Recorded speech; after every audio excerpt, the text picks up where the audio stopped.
Lee Korfman, who says Republican Senate candidate Roy Moore touched her sexually when she was 14 and he was 32, has written him an emotional letter insisting he stop calling her a liar. Korfman wrote and hand-delivered the letter to Al.com Tuesday after hearing that Moore, now the Republican Senate candidate in Alabama, had called her and several other women's accusations completely false and malicious at a campaign rally in Henagar, Alabama, on Monday night. It was his first public appearance in almost 2 weeks. When you personally denounced me last night and called me slanderous names, I decided that I am done being silent, Korfman wrote. What you did to me when I was 14 years old should be revolting to every person of good morals. But now you are attacking my honesty and integrity. Where does your immorality end? Korfman confirmed the authenticity of the letter to the Post. Korfman told The Washington Post that when she was a teenager in 1979, Roy Moore, then an assistant district attorney, approached her outside of an Alabama courtroom and asked for her phone number, and then, days later, drove her about 30 minutes to his home in the woods and kissed her.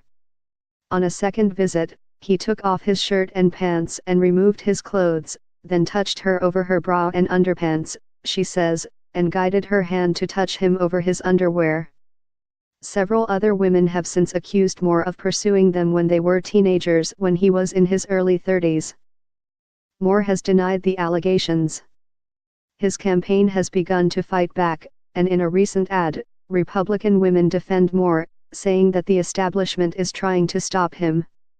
And if voters choose to ignore Moore's accusers ahead of the December 12 special Senate election, a win is still in reach. While President Donald Trump will not travel to Alabama to campaign for Moore, he continues to support Moore's candidacy by criticizing his Democratic opponent, Doug Jones. The state's highest-ranking female Republicans, Gov. KIV and Alabama GOP Chairman Terry Lathan, have also reaffirmed their support for Moore. At the campaign rally Monday, Moore said that with 2 weeks left until the election, pictures of young children, whose names are not mentioned and I do not know, appear conveniently on the opposition's ads.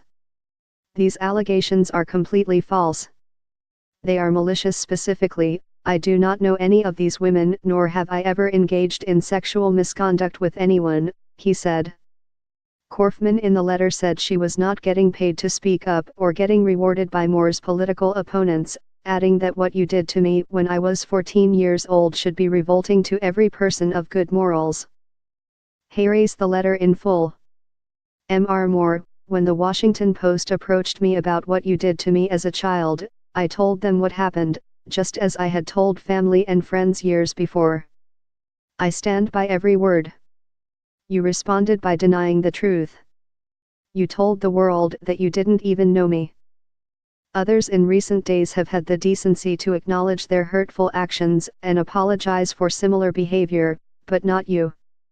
So I gave an interview on television so that people could judge for themselves whether I was telling the truth.